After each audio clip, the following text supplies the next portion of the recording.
Okay, pal, you want smash mouth power and efficiency? Then here's your starting lineup. Ford F-Series, #1 for 37 years straight. Talk about a dynasty, baby. Hey, it's game time, sports fans, at the Bill Ford Tough Sales Event.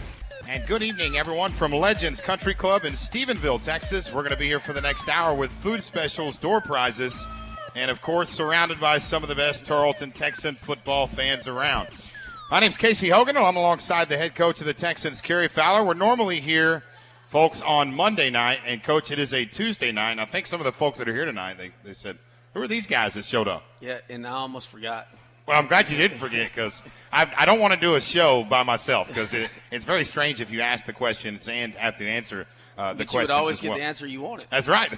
I don't always get that. I like you, but I don't always get that with you. But, Coach, you went into this game against Texas A&M Commerce as a big underdog. You're taking on the Lone Star Conference champions. And I know you're never pleased with a loss, but you have to like the effort the young men showed on Saturday. Yeah, we jumped out and we played well, early, and then we just hit that third quarter, Casey, that, it seemed like, 38 seconds, and you go into a 17-point swing. We're kicking that field goal, and they blocked the field goal, and he really didn't block it. Blake missed it. I mean, he flat out missed it. I mean, he hit the middle of the ball. It hit the guy. I mean, he blocked it with his elbow, and it would have never made it. But they run that back. Then they get a penalty, put the ball at midfield, and they onside and cover it. And 2 plays later, it's a 17-point swing. And that's what, those little mistakes is what got us. But our kids played hard. I didn't know how they were going to react after that. I was like, dang, we played, and then all of a sudden, we get the ball back there, and then we don't do much with it. And then, it was just kind of going slow. And then all of a sudden, they just started playing, and we just started making plays. And then they got the ball in the short field. We come up with a couple interceptions, and I was excited to see them, and we got down there, and you wanted them to score so bad. For our kids, you want to win as a coach, but I just want it because last year we won 4 games just like that. You never can, I don't like looking back, but we won them in the last second. Mm-hmm. This year we've lost 4 games in the last second, and, that shows. But you know what? You see the team that's playing for the conference championship, Angelo State, last year they lost 5 last-second games. They sure did. And, now they're here. It's just how the ball bounces sometimes. But, I was really, really proud of their effort. They fought back, and I thought once they went down there thinking, dang, how bad we got beat here, and here we go again, and they came back, and that was a credit. One of the guys that really stood out to me was Cliff Rhodes. Cliff Rhodes came to the sideline, and my body got chills because it's the most unselfish thing I'd ever seen a kid make. He came to the sideline and he said, "Coach, they're going to cover us on this play because we're passing. We moved the ball all the way down. They won't have enough in the box. Let's run it to win it." And his motivation and the way that he kept fighting, and guys like Charles Moore and Lucas Love, those guys, those fifth-year seniors has been here. They just kept grabbing those guys, and we got this. We're going to come back, and they just kept fighting, and I couldn't have been more proud of them. Yeah, the first time you go and play Commerce a little over a month ago, they take a 24-3 lead. This time at the half, 28-21. It just felt like a different game right off the bat. Yeah, we took, we took advantage of some things that they gave us. It was, good to play them twice. We knew that there were some things that if they did certain things that they would out-athlete us in some spots, and we were going to out-athlete them in some spots. It was one of those games, and we came out and our kids just kept fighting, and their confidence kept gaining and gaining. Then all of a sudden, when that 38 seconds there hit right there in the third quarter, I thought, oh no. And they didn't. They came right back and kept finishing. It would have been real easy for your guys to give up, folks. At the half, Tarleton is up 28-21, and then Commerce comes out and scores 27 straight points, take a 20-point lead. It'd been real easy to just wave the white flag. Then we came back and went up 49. 49-48. 49-48. About 8 minutes left. And that was, that was the turning tide. But with the mistakes that we made to get, in the kicking game, they returned the touchdown, and then the interception put them in the short field. The punt return put them in the short field. And, and Ron, how about Ron? He came in, and we've been average working. 41 yards a punt. We've cut his stride. We've changed everything to cut his stride down, because if he kicked like that, I was just watching Midwestern play Angelo, and Angelo had a 3-step kicker, and bang, they hit that splash guard, and their own guy blocked the kick. And that was why we got him out of it. I said, Ron, you see why now I got you out of that 3-step? But he came in and he kicked the ball well. Out-kicked the coverage on the return because when he got it, nobody was close, and what a great returner they have. But we were able to get a stop, force them to turn it over on downs there. And we just kept chopping wood, and our confidence kept building. And that's what I think taking us into this Saturday. I feel confident because they felt good about themselves even though they lost. And it's hard to feel good, you lost and you lose 4 games, heartbreakers. And I told them, I said, guys, I can't either win one big or lose one big. I can't take these heartbreakers no more. And looking at the quarterback for Texas A&M Commerce, Tyreek Rollison, it's not an easy thing to do to get back-to-back interceptions on him late in the game. Charles Moore gets that first pick. How about the week for Charles Moore? He's a National Football Foundation Campbell Trophy finalist. Then on Thursday, Coach, he's a Capital One Academic All-American defensive back. Then he intercepts Tyreek Rollison. Not a bad day at the office. Not a bad. And I tell you this, that since we played Commerce last, Charles Moore has played unbelievable football. Week in, week out, he's practicing. And he's a tough kid. He has, knock on wood, that child has logged every play defensively for the last 2 years that we've played. Every play. Every play for 2 years in a row. 2 years in a row. Great performance by Charles Moore. We'll talk about him later in the show. The third touchdown in your 21-0 run after the 27-0 run Commerce run. DeAndre Locke got his third pick of the year, which led to a 10-yard touchdown reception for Bubba Tandy. So you get back-to-back interceptions off Tyreek Rollison. At that point, Coach, you're up 49-48. Now Commerce would respond with a 12-play, 94-yard drive. Took 4 minutes and 8 seconds off the clock. And it's not easy to stop that offense 3 consecutive times. Well, it's not. Here's what happened. For the first time, their running back ran like he's a top 10 scorer in the University of Texas history. And we were having it, and what we were doing, and they got behind us a few times. We blew the coverage. Is we changed coverages completely. Nothing that those kids had ever done before. We were going to have 2 deep, and then we were going to press the outside receivers because they were so. And when they got behind us, they got confused on which guy was swapping, going back, and that's why we just blew the coverage. It wasn't like they ran past us because the way we were trying to contain it and keep it in front of us. But when you're having to double cover those 2 receivers, Casey, it opened up the run game, and we were hoping that they wouldn't, come back. They messed with it there coming into the third quarter, and we got it stopped. And then their running back, he took it to us there on that drive, and I think he carried the ball almost every time, and he ran us over, and we were hitting him in the backfield, and he just showed like he was a top 10 scorer at the University of Texas. And we're talking about Joe Bergeron, who was let go at Texas by Charlie Strong. Bergeron in this game, 139 yards and 3 touchdowns. The 2-point conversion, Coach, was good. So Commerce led by 7 with 4:07 remaining. Now you get the ball back, Coach, with 2:23 left in the game. You face a 4th and 2. And I got to ask you, it was the right decision to make, but at the time, punting on 4th and 2, did you think about that one a lot? No. I felt we had made some adjustments there on the run game. And knowing that with 2 minutes to go in the game, they're not going to throw the ball and take a chance for an incomplete to give us another timeout so that we could save it. So you had to think at least on 1st and 2nd down that they were going to run the football. And now we're not going to have to double cover outside. Let's come in and defend the box, and then we were able to get them stopped. We had to use all 3 timeouts there, and then force the punt. I just the game changed completely at that moment. Mm-hmm. What I knew was if we didn't convert that one, that the game was over. And Damian Ward got a huge sack on 3rd and 6, and backed them up, and then forced the punt. And then I punted it. They kicked the ball, and the ball's down on the 6. You can take 5 yards, all right, and put it on the 11. Bubba Tandy averages 22 yards per return since he's been our punt returner.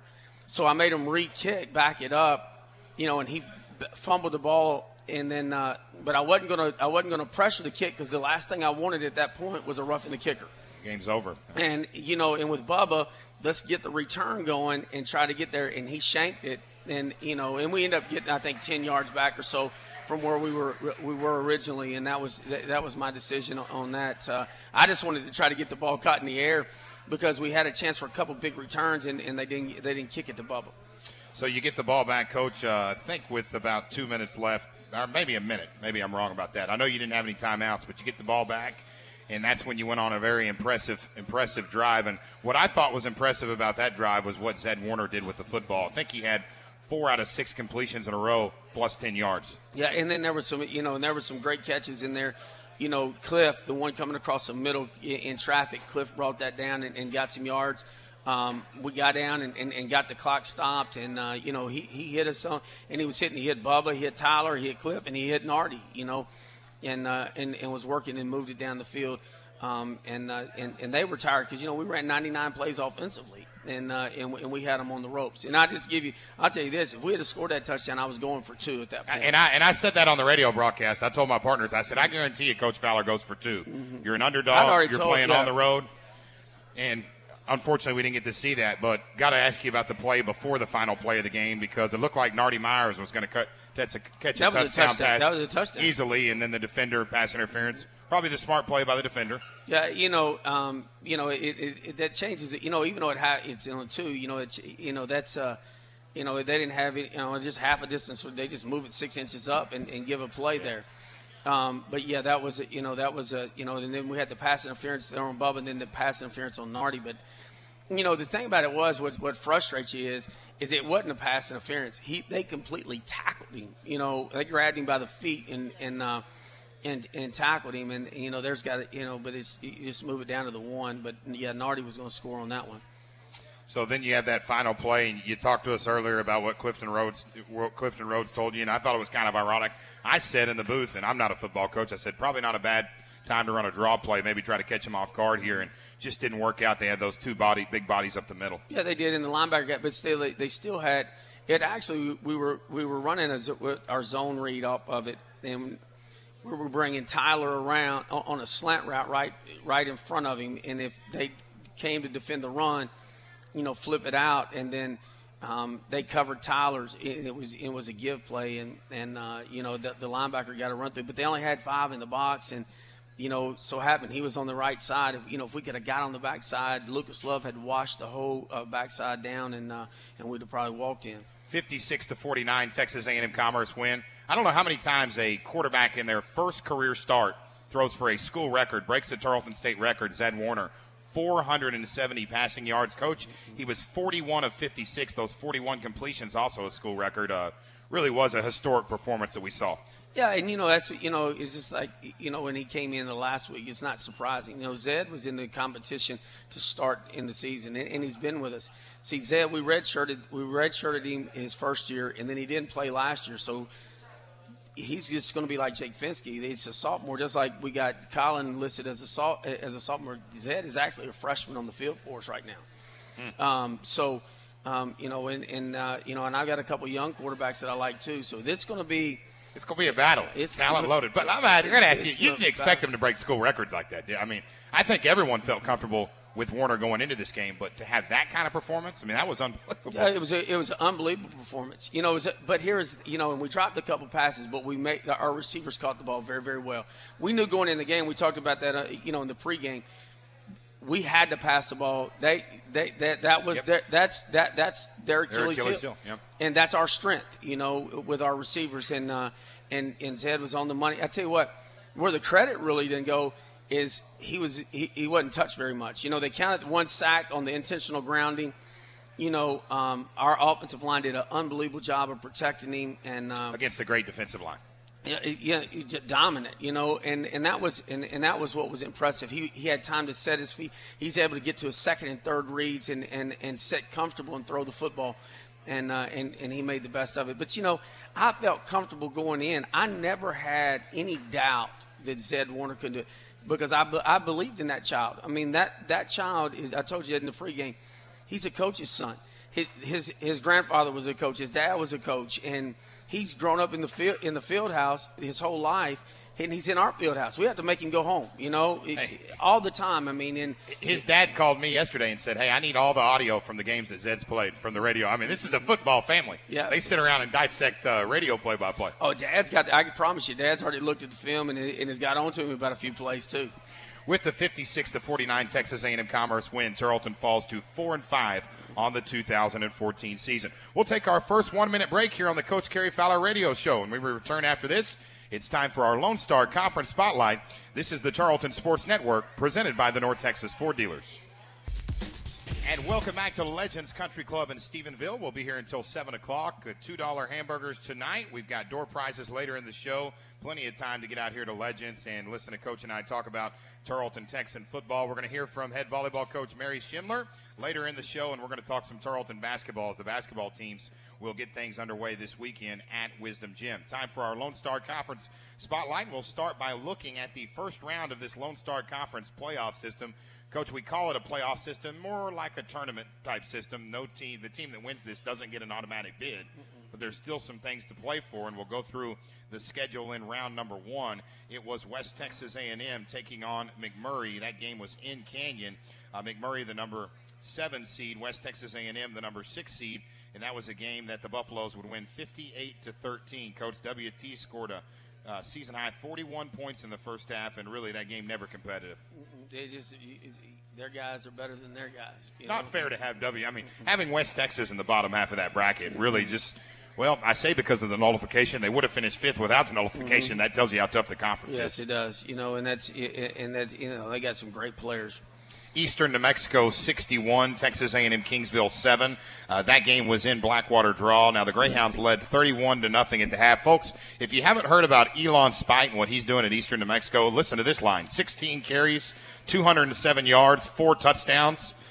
He set an Eastern New Mexico record in that game. Coach, on the year, he's got 1,500 rushing yards, leading the conference by a mile. Is that guy a legitimate Harlan Hill candidate in your mind? Yeah, I think if he's playing on a winning team, I think I've seen 3 of them Saturday in Commerce. Yeah, there's a lot of Harlan Hill candidates on that team. But he's a powerful back. He has made them click, and he's made a great difference for Josh's team in Eastern Mexico. So that is Eastern New Mexico, the number 5 seed in the consolation bracket, defeating the number 8 seed Kingsville 61-7. You had the number 2 seed Angelo State hosting the number 3 seed Midwestern State. That game was in San Angelo, and that was a game that Midwestern State would fall in 41-36. We'll talk a little bit about this game later in the show, Coach. But the 4th consecutive win for Angelo State. How about Kyle Washington? It has another game of 4 touchdown passes, and he rushed for 2. Again, he was the Lone Star Conference Player of the Week. Yeah, and he rushed for a lot of those yardages early, and then they opened up the passing game because they loaded the box on him. But he's a great player. He's an unbelievable player. Yeah, Tarleton fans saw Kyle Washington last week and did a pretty nice. Other than the end of the game, he kind of got hot. For most of the game, 3 quarters, you did a good job on him. We did, but the same thing happened to Midwestern. You let him get in the short field, and he's dominant. You keep him backed up, and you've got a chance. And when he gets shots at you in the short field after some turnovers or some bad kicks, he's a competitor. He senses that goal line. So that was the first round of the Lone Star Conference playoff system, and so what will happen now is you're going to have a championship game between Angelo State and Texas A&M Commerce. And when you look at the regional rankings in the Super Region 4 this week, Texas A&M Commerce number 7, and then Angelo State number 8. Is this game going to play out as a winner goes on, possibly to the NCAA championship? Somebody's got to go because we're in the top 8. Somebody gets in. It's just a shame. It's a shame that our league has come to this. In 2009 we get 4 teams in.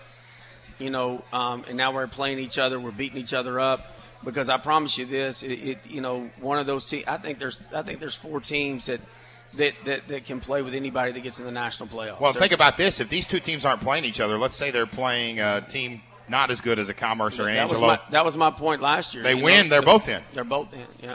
So those are the regional rankings. We're not going to go through the whole rankings in the Super Region 4 this week, but 2 teams in the conference: number 7 Texas A&M Commerce, number 8 Angelo State. So the top 6 teams will get in. That's the championship game at 4 o'clock. The earliest game, there's 2 early games at 1 o'clock. The 3rd place game between number 4 seed Tarleton State and number 3 seed Midwestern State. We'll preview that game later in the show. The 5th place game, between West Texas A&M and Eastern New Mexico. That should be a good game. 2 times in 3 weeks they're going to face off in Blackwater draw. It's going to be real interesting. You expect West Texas to play better this time? Yes, I do. But the key to it is they're going to have to stop that. They're going to have to stop Spikes. That's the key. Nobody's yet to stop him. I don't know what he had on. I think he still, even you dominated that game, win by 17. I still think he had 150 yards. He's a great player. Quarter draw. So that's the 5th place game at 1 o'clock, and there's one late game, the 7th place game. Boy, you talk about there's not a lot to play for when you're 7th. I hate to be negative, but it's kind of like getting a 5th place ribbon when you're 7th place game between Kingsville and McMurray. However, if you're Jaime Martinez, the interim head coach at Kingsville, perhaps you do have something to play for that. And then those kids at McMurray and everything pulled from their rug to come into the league, and if they can win to have two conference wins, and that's good for those kids and all the things that they've been through. They lost one of their teammates there, was killed in a car accident on his way back to two-a-days, and the way that their program was just pulled from the rug. You really, and I know Jaime really well. He's a tremendous man. You're great friends with him for a long periods of time, and they are playing for some stuff. They're playing for some pride. Anytime you play, if I was playing my brother in checkers right now, I'd throw the board if I got beat. So anytime you get to play, you get competitive in a game of Uno. Yes, Coach. Mm-hmm. And that's one thing. Sitting around as a fan or a spectator, you might say, 5th place game, but when you're a coach, a lot of these coaches are fighting for jobs. A lot of these players are fighting to stay on the roster. That's right. I mean, and you play the game to compete. Sometimes the ball doesn't bounce your way. And that's the case that we're in right now. And you just got to keep fighting and keep competing. And once you put it to sleep, that the game before you get on to the next one and you're trying to win. That's the whole mission. How about the Lone Star Conference? Because really 1 through 6. I mean, Eastern New Mexico could beat West Texas. Yeah. Midwestern, look at Midwestern's losses, 2 of them to Angelo. Really, 1 through 6, anybody could beat anybody. And I know we've said that all year. That's and then you look at Commerce's wins. We're 1 yard away from tying or winning the game there at the very end. They win by a point against Angelo. Yeah. Midwestern beats them. And then West Texas beats them. We beat. I mean, that's why 6 teams had first place votes in the preseason. You called that, and you called that at the media day up there in Dallas, and you're exactly right. That's how at the end, 1 through 6. Yeah, because I was smart enough to realize even though that we were able to win the conference a year ago, there were 4 games we came back in the last seconds to win it. You're 1 play away from not winning them, and the same thing with Eastern New Mexico. They came back in every game down the stretch after we played them, came back and won the game in the second half. And that anything can happen, and the leagues are so good. And which frustrates you with looking at that poll with the American Football Coaches Association. Yeah, again, I rated Texas A&M Commerce number 5 in the country, and Angelo number 11, I think, and they're not even in the top. I just wish that somebody would say, hey, look, we're going to play a round robin. Yeah. Any league that wants to play us in the country will play a round robin for 2 weeks here at the end of the year. And the team that goes to playoffs will play the teams that are left and see what happens. Yeah, because Commerce is not the number 24 team in the nation. We know that. And Angelo State perhaps should be in the top 25. Yeah, they should. You look at Commerce, they legitimately have 5 NFL football players on their roster. And so does Angelo. They got some great players. And with that quarterback, they can play with anybody in the country. That's our Lone Star Conference Spotlight here on the Coach Kerry Fowler Radio Show. We're going to take a 1-minute break, and we're going to talk Tarleton Texan volleyball as head coach Mary Schindler will join the show. They're about to head to Canyon for the Lone Star Conference Tournament. That's in 1 minute on the Tarleton Sports Network, presented by the North Texas Ford Dealers. And welcome back to the Coach Kerry Fowler Radio Show. Time now for our Tarleton Athletic Spotlight. And our guest tonight in her 10th year as the head volleyball coach at Tarleton State University, 176 career wins, about to take her team to their 8th postseason appearance in 10 years. Ladies and gentlemen, welcome head coach Mary Schindler to the show. Coach, thanks for having me. Is it cold outside? Absolutely. My goodness, you bring a jacket or? We came straight from practice, Casey. Oh, really? We So need a you're jacket. working We're hard. warm, yeah. You're ready to go. Coach, you're gonna you finished the regular season at 20-7 overall, 4th place in the conference, 10 wins and 6 losses. How confident is this group heading into the tournament? Not to put you on the spot or anything. But. Right. No, absolutely. I think that this is a great group, and there's not another group I'd rather get on the bus with to go to Canyon to have the opportunity to play in the conference tournament and advance. I think they understand that we've got to go play well and that every single team is dangerous that made the tournament. And I think they're ready, so I'm excited. They're confident. Awesome. Before we go through the tournament bracket, some good news today is junior middle blocker Kenya Alexander named the Lone Star Conference Defensive Player of the Week for the 3rd time, had a career-high 13 blocks against Angelo State. She's made a pretty big impact in her first year. She's a presence at the net. That's the truth. I think it's her third time being Defensive Player of the Week, which is the most in the Lone Star Conference as far as defensive players go. She's fun to watch. She's fun to coach. She gets better every week. It's only her 5th year playing volleyball competitively. And she knows that we need her to play well. And she's really embraced that role. So I'm excited for her and what she'll do for us. Only her 5th year to play. So and how many years did you play in high school? She played for 2. 2 years in high school. Was she playing another sport or just kind of found out late, hey, I'm good at volleyball? Somebody saw her and said, you're going to play. And so that's how that worked. And I would have done the same thing. And you recruited her and said, you're going to come to Tarleton, can you? Yes, yes. Now you're going to open up the postseason on Thursday at 5 o'clock against the number 5 seed, Texas A&M Kingsville. That's a team that you swept in the regular season. Now your office is right across from mine, and Coach Schindler is sitting at her desk all day watching highlights from Texas A&M Kingsville. What can you tell us about the Javelinas? They're so scary because they're so athletic. They try and do a lot of the same things we do. I think that they've got some strong outsides. They're not afraid. I don't think they care that they're playing us and that we beat them twice. And so it's going to be a fun match. I think that we match up well against them. While they are very athletic, I think some of the things that we both like to do, it's about execution. And at this point in our season, I'm excited about the way we're executing. It's kind of scary to play a team like that because, we're going to talk regional rankings here in a minute, and some coaches hate to talk about them, some love to talk about them. But Kingsville, they have to win every game to continue their seasons. They're going to come in and be pretty dangerous. Yes, they are. And they know that. Part of that is that the pressure that they have right now. And we talk about it both ways for our girls. They've done a great job of putting themselves in a positive situation. Where we need to go and we need to go play well.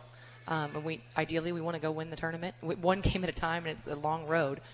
But at the same time, that's one game at a time. And you say one game at a time, and I promise you my next question is, how do you keep the girls from looking at the bracket and saying, well, if we beat Kingsville, we're set up for a showdown between either Commerce or West Texas A&M. You can't say this, I can. It's going to be West Texas A&M. So how do you keep the girls from looking ahead to the Lady Buffaloes? We cleared that up pretty quick today. Pretty quick, okay. Yeah, we cleared that up. Coach got in there. Yeah.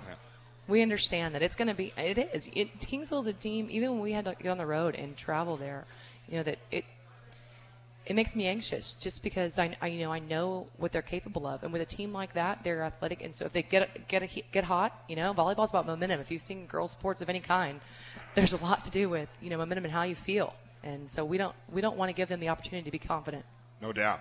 Now let's look at the South Central regional rankings. And why are the regional rankings important? Well, the top 8 teams, when the final poll is released, will make the NCAA Division II volleyball tournament. The Tarleton Texans, the poll was released last Wednesday. There will be a new poll tomorrow. And when you look at the conference teams in the poll, I'm not going to go through the whole poll. We know Metro State is number 1. I can tell you, Coach Reisman and I, we've been to Metro State a few times, and we can tell you all about that, Jim, if you do get an invitation. Metro State number 1. West Texas A&M was number 5 in the region. They're now 23-2 in region, 27-3 overall. Tarleton was number 6, 19-6 in region record, 19-7 overall. Coach, and I'll just ask you point blank, do you feel like you're going to have to win 1 or 2 games to keep your season alive?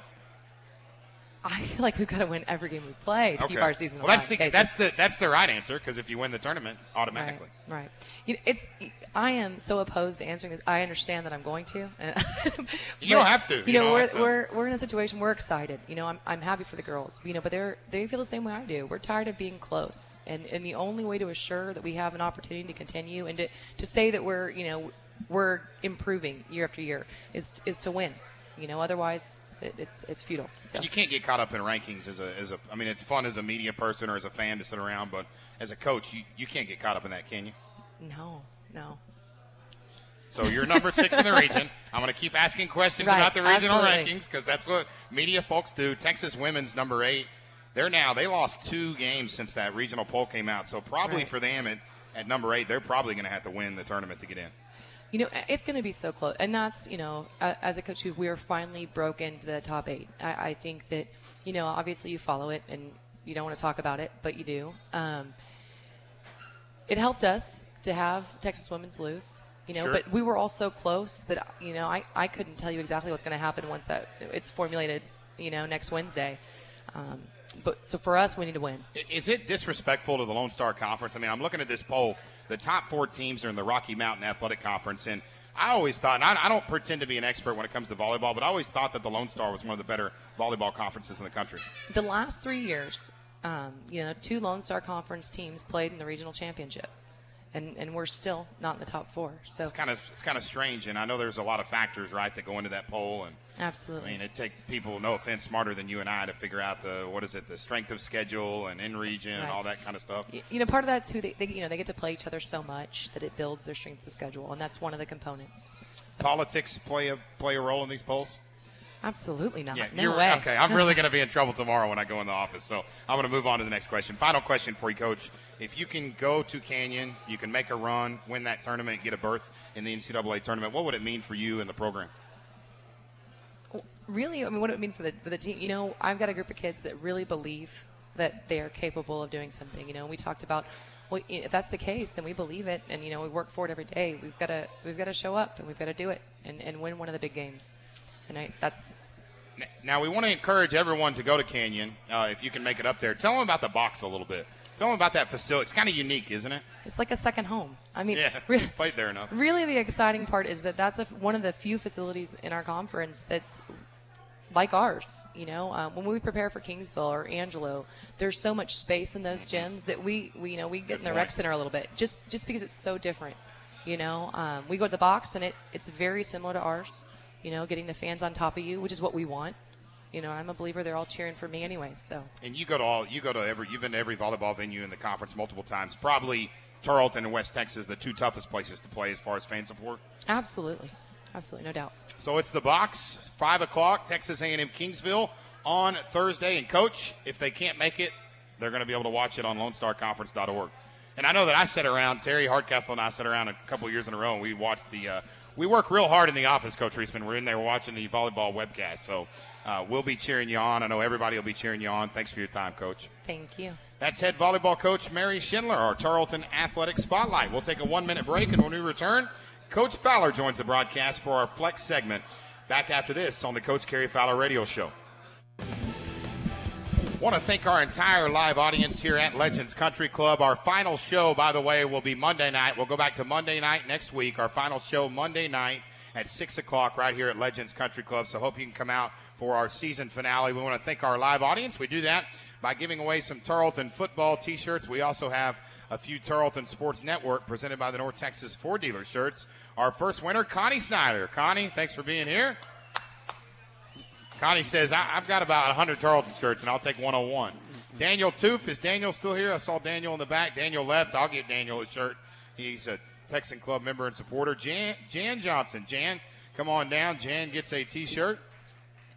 Terry's got your shirts behind you.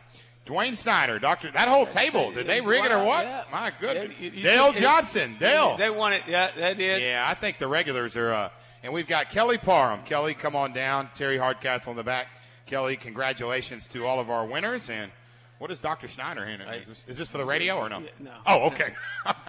Coach, on a very serious note, I know we like to talk about football and athletics, but today is Veterans Day, and I know you come from a military family, and I thought I might kind of give you an opportunity to talk about how important Veterans Day is. It hit me because I thought about my grandfather a lot today. My dad served, and my grandfather, and grandfather served in World War II, the Korean War, and the Vietnam War. And really? I lived next door to him most of my life, and he passed away after I graduated college. Got to see you play. Got to see me play. Didn't miss a game. And I can remember playing in Marshall in West Virginia and looking up, and there he was. Played against Temple in Veterans Stadium, and Granddaddy was always there. And he was a big-time athlete himself, and it was a baseball player, and then got drafted into the war, and played for the war. In between the World War II and Korean War, he played on the Army baseball team that traveled the world representing the Army in the United States. He was a wonderful man and tough, Purple Heart. He had the whole deal, and what a tough man, and really shaped my dad's life, my uncles, my brothers, and mine. And I lived next door to him. And, so I've had my butt whooped by him. I learned discipline real quick. But, what a great man, and I appreciate all the veterans and what they've done, because we play a game that we get upset about, and at the end of the day, it's a game. Yeah, imagine if you're in Afghanistan or Iraq. Those guys play a game that's called life to give us freedom and sacrifice. And if any of us outside of the military understood what they actually did, and us being able to be at Fort Hood, really opened up our kids' eyes too in that situation. Yeah, I wanted to just say happy Veterans Day, and thanks to everyone that has served in the past and continues to serve our country. My Uncle Bob served in the Marines. My dad served in the Army in Vietnam. I've got a couple cousins that are currently in the Army. So just want to say thank you to everyone here on Veterans Day. Back to football, Coach Colin Strahan suffered a shoulder injury against Angelo State. We talked about Zed Warner coming into the game and having really one of the best games in school history. Mm-hmm. What does that do if Strahan is healthy this week? I don't know if he is, or what does that do in the future? We're going with Zed. We're too – we can't afford to play Colin. Will he be available? That'll be a game time decision. But we're just hopeful that he doesn't need surgery. That's where we're at right now, and that's up in the air. And you hate it for that kid, and you're excited about that's what the game of football is. It's tough times, and here was the thing. Colin stayed on the sideline, and Colin was able to be locked in the game and help him with adjustments. But where Colin saved us is Colin helped me, Coach Kofer, and make adjustments defensively of what they were doing offensively. And that's what a team player is. He was so locked into that game, and he wanted to do something to help his team win that football game. And that meant a lot to us, and it tells you what a great kid he is. Yeah, an old coach told me that if you're a coach, don't ever forget about your injured players, because even injured, they can make an impact, like Colin else. They do, and you got to. We got a lot of kids. I know that on Monday they send you that injury report. It's about 5 pages long. It's like DeAndre Locke is playing, and I don't know. He's doubtful for Saturday. He got hurt in that game with his wrist, and he's in both wrists now. Casey, he's got cast on both wrists, and but the kids just keep fighting, and you feel bad for them, but then you're also encouraged because they're tough enough and they're willing to fight for their teammates to try to give them an opportunity to win. Yeah, and a guy like DeAndre Locke, because of the record this year, he might not win a lot of awards, but he's an outstanding cornerback. Oh, he's an outstanding cornerback, and he got invited to an All-Star game, so hopefully he can go there and showcase his skills in December in Cowboy Stadium at the All-American All-Star game. Nardi Myers, we didn't even talk about this. He caught a career-high 15 passes in the loss to Commerce, 145 yards. That 15 receptions tied for second most in Tarleton State history in a single game with Harlan Wunsch in 1967 and Lester Givens in 2001. Quite a performance for Nardi. It was. It was a great performance, and our wide receiving core. It was Bubba, I think, had. Bubba had 134 yards. 134 yards, and then a 54-yard kick return, and Cliff made some great plays, and Cliff made some great blocks, in the run game that got Henshaw going too. And we haven't even talked a lot about Tyler Wright, but really when the game's on the line, a lot of times this year you look for number 89. You do. He's a big target, got sure hands, runs great routes. Instead, all day, every day, watching film too. He's he grew up in the field house. He's bounced around all over the state of Texas with his dad, his stepfather coaching, and it comes back. He's been hurt. He was hurt for his first 2 years, and last year he was getting in the flow, trying to get himself back into shape. And this year he's had a breakout year. But what a great kid! Wonderful child. Graduates here pretty quick in December, and then he'll still have a couple years left. Sophomore on the field. Right. Mm-hmm. Good to have him back. And defensively, I ran the numbers earlier. You had 3 interceptions in the first 5 games. In the past 4 games, you've had 8 in 4 games. It's not like it's been against. I mean, you've done it against some very good quarterbacks. Right. What's been the difference there? It's just ball awareness, and we just started throwing. It's a confidence. Sometimes it's a confidence. We dropped a few early, and once you start getting a couple, Casey, it's just. Then it's the competition. I got one, because trust me, as a former defensive back, when you get one, you're talking a little bit of trash to the guy that doesn't have one, it was in that competition is what's starting to elevate that. We'll take our final 1-minute break, and when Coach and I return, we'll preview the final game of the 2014 season with the Mustangs of Midwestern State. When the Coach Kerry Fowler radio show presented by Texas Bank and Cross Timbers Orthopedics continues right after this. Time now to preview the 10th and final game of the 2014 regular season. It's a 1 o'clock kickoff on Saturday in the third place game in the 2014 Lone Star Conference playoff system against the Mustangs of Midwestern State. Coach Maskell's squad 6-3 overall. They're the number 3 seed. They finished with a 5-2 conference record. And when you look at their schedule, they lost 2 to Angelo State. They lost to West Texas A&M. And other than that 2-game lull, they've been pretty good. They've been real good. And then, they're back. Chauncey has got healthy. He went for 178 yards last week. They missed him for a while. They missed number 1, Marquise Christian, their weak side safety that is a tremendous football player, for a couple weeks. And, they kind of weathered the storm. Jake, their quarterback went down. They played with their backup for a while, and now they're playing with both of them. They're playing well, and the thing about it is they had the ball. They got a fumble on the 6-yard line on a punt return the other night. Get it down. They're gonna take the lead and take control of the game. They fumbled it on 2 plays later on the 2-yard line going in, and that turned it around. And they still had a chance to come back and tie the game up. And then they had 4th down and 16. And Washington almost got it. Yeah. I mean, not Washington. I'm sorry, Jake Glover. Jake Glover went for 15 yards on 4th down and 16. Scrambled for 15 yards to keep that game alive, and Angelo just needed out. But got a great we came down to it. It's the last play. We got the game won. At the end of the game, if we can just make a first down and knee it out, we don't. We kick it out of the end zone. They get a great punt return and get the ball to 25, and then on 3rd down, and they hit a pass there in the back of the end zone for a touchdown.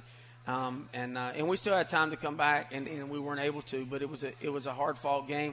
It was a hard-fought game 2 years ago when we were here. It was a hard-fought game in Cowboy Stadium, and it'll be another one Saturday. Coach, the final in that first game was 27-23, and I had to go back. I don't know about you, but just to try to remember that game from week number 3 was tough. So much has gone on, and when I looked at the stat sheet, I started to say it's really, you can't compare the teams right now, because in that game, no Jabari Anderson, no Zed Warner, Glenn Roberts didn't play much. I mean, really, it's a different Tarleton team. It is, and early in the year, Nardi hadn't gotten really majorly involved. And that was our receivers, those 3 guys, and even in Tyler Wright have really came out. Trent Gow, has made some great plays for us. Anthony Gonzalez early in the year, was just getting back in the flow, and there's a lot of guys that didn't play that night that'll play this week. Yeah, you had a season low 379 yards of total offense, and obviously your offense playing at just a different level. So you have to expect it, even against a very good, Rich Renner's squad, number 1 in scoring defense, number 2 in total defense. What makes that unit so good? He's got 3 great safeties, and inside, their defensive tackles are really active, and then number 6, the kid that transferred from Kansas, is a dominant pass rusher, and they got a good inside guy that can pass rush and is active. They got a great pass rusher. They get 2 linebackers. Afatudi's one of them you're talking about. Stevens is the transfer, yeah. And great players, and then Marquise Christian has been an all-conference player for them a long time. They got 2 great corners. And, they're just sound, and that's what makes the difference with it. I'll skip my question on Chauncey Harris. You talked about how good he is, 178 yards, 240 all-purpose yards last week. And when you talk about Midwestern State, you've got to talk about that Mustang Express zone read rushing attack. On the year, Coach, they're averaging 284 yards per game, which is 9th in the nation. You held them, I don't want to say held, but you allowed 265 in the first meeting. Are you going to try to get that? Because I remember I think last year you held them to like 70 yards, didn't you? Yeah, well, I know that's not realistic every time. What they've done is they've changed what they've done in the past, and they've gone to the pistol formation, which when the back's offset, you can kind of determine where the ball is going to go, because he's either going to run the outside zone or he's got to run the zone cutback off the zone read. Now what you have is you got that the back, they can zone right, and the back can release to the right. They can zone left, and he can release to the left. So the ball can stay front side, back side to a backside cut, and the quarterback is running. And, it goes back to that deal that as a coach, if you're taking advantage of it, you're happy. If you're not, but the line, zone blocks and everything gets down the field, and they run it out. They got linemen 5 yards down the field. The linebackers are froze thinking it's run, and he runs it like it's option. He throws a forward pass. But, they hadn't made that a point of emphasis in college football yet. But in Pop Warner it is. And, we're sitting here saying, well, you allowed 246 the first time around. If you win that game, we're not even talking about that stat. So we tend to get caught up on stats quite a bit. And again, this year, the trend in every game is if you look at the stat sheet and say, this is going to happen, it doesn't happen. I guess the one exception last week we said you're going to have to throw the ball on Commerce, and you were successful. And we had to, and then we had to limit their big play, and they got a couple of them on us, I don't look at the stats, especially with a zone. And I, as a defensive coach, I used to always go through the stats. Yeah. Now I don't even look at them because what you do is you count stops, and we got to get the ball back to our offense and count stops because you're not going to shut down these spread offenses. Because spread offense, there's spread offense pass, there's spread offense to run the zone read, there's spread offense in the option, there's spread option, air raid, vertical passing games. But what the spread option means is they're using 53 in the third, and as far as deep, short pass runs the whole thing, and they're spreading you out and creating space for great athletes to make plays. If it didn't work, Nick Saban wouldn't have changed. So there's a lot of things that are changing. You just got to count stops, and that's what we got to count Saturday, and they got to do the same thing with our offense. Yeah, special teams wise, the one thing I saw, Mitchell Hinton, a very good punter for them, leading the lead, averaging 41 yards per punt. But with what Ron Reed did on Saturday, you've got to feel much more comfortable heading into this one. Depends on how the Wichita Falls wind is blowing Saturday. And you lived there, what? How long did you live there? 8 years. Yeah. It depends. I told the guys today, for 365 days, the wind blows in Wichita Falls. If it doesn't blow this time, y'all going to see it for the first time with me. So you got to, that's what happens. We were in many games that we had a chance to win. I never forget, in my last game coaching there, we had a chance to beat Abilene Christian, and that was with Bernard Scott and that bunch. And we got down where we had like a 30-yard field goal, but we couldn't kick it because of the wind. Is that a bowl? I haven't been to that stadium in years. Is it down in a bowl? It's still down in a bowl, but the thing about it is it was a day game. If in Wichita Falls, most of the time when the sun goes down, the wind stops blowing. Yeah. But if you play in a day game, it blows the whole time. And then we were playing them in an afternoon game. And, I see you look at their schedule. Masters got people scheduled at 8 o'clock at night. He knows about that wind. Not a bad idea. You want to take that wind factor out.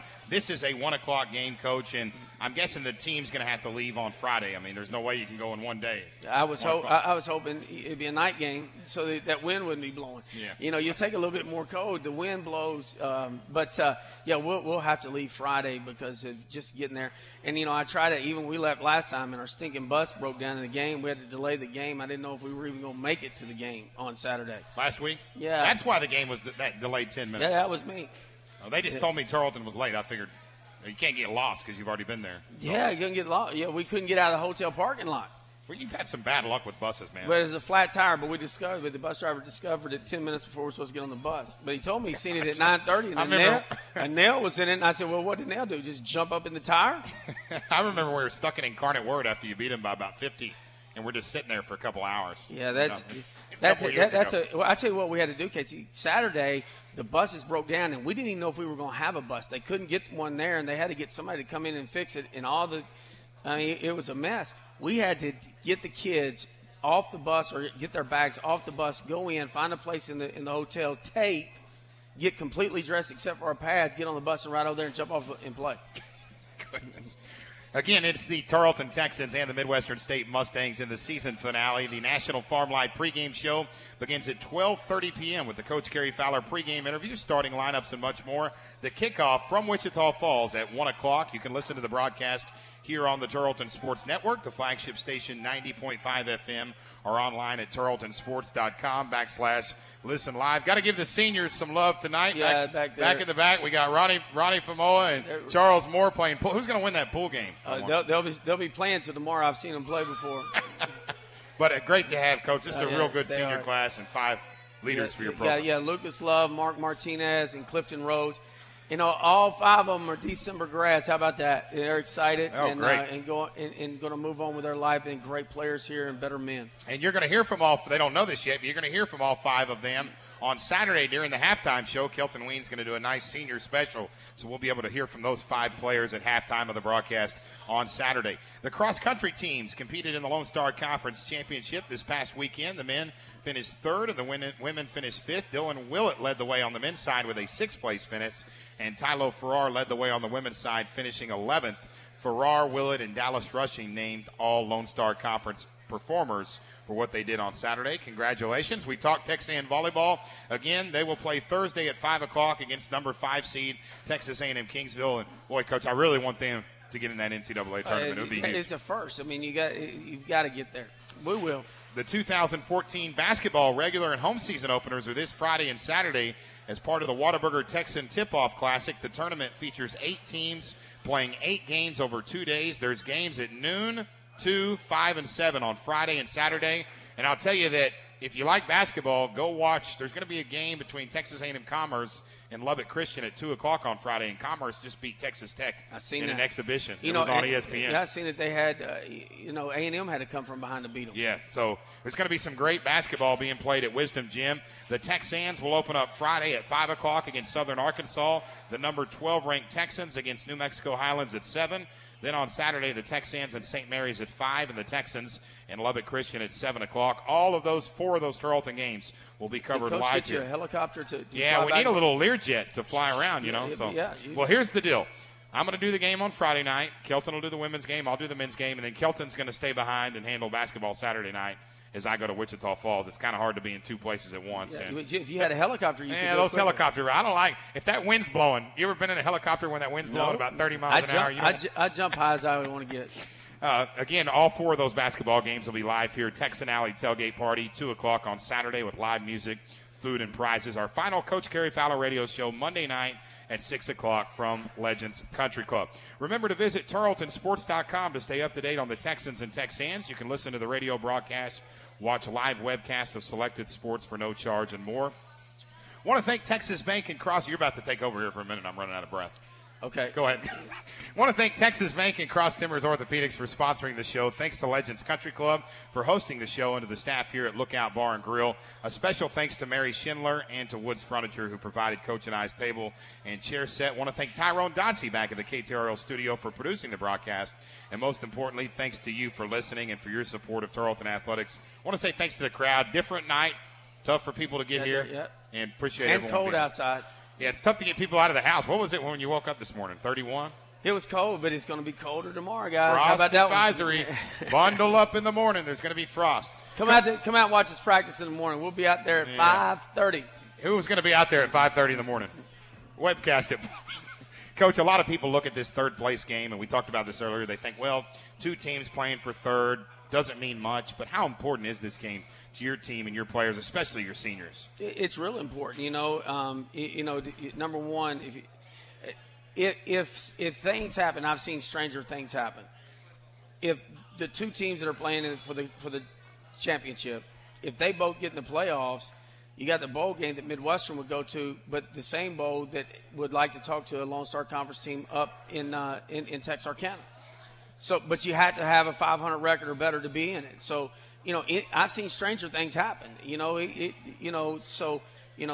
in the back of my mind. But the other thing is those guys we just talked about. Those guys won a conference championship. They came here. They stayed through the program through the tough times, and now they've lost 4 heartbreaks.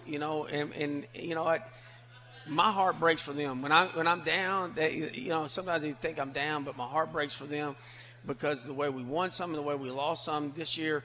But I'm going to do everything in my power to send those kids out on a win. Coach, thanks for your time. Look forward to talking to you after a win on Saturday. Thanks, Casey. I appreciate it. That's going to do it for this 10th edition of the Coach Kerry Fowler Radio Show. Make sure you tune in at 12:30 p.m. on Saturday as your Tarleton Texans take on the Mustangs of Midwestern State. For the head coach of the Texans, I'm Casey Hogan saying so long from Legends Country Club. Until next time, have a great week, everyone, and we'll talk to you on Friday night from Wisdom Gym.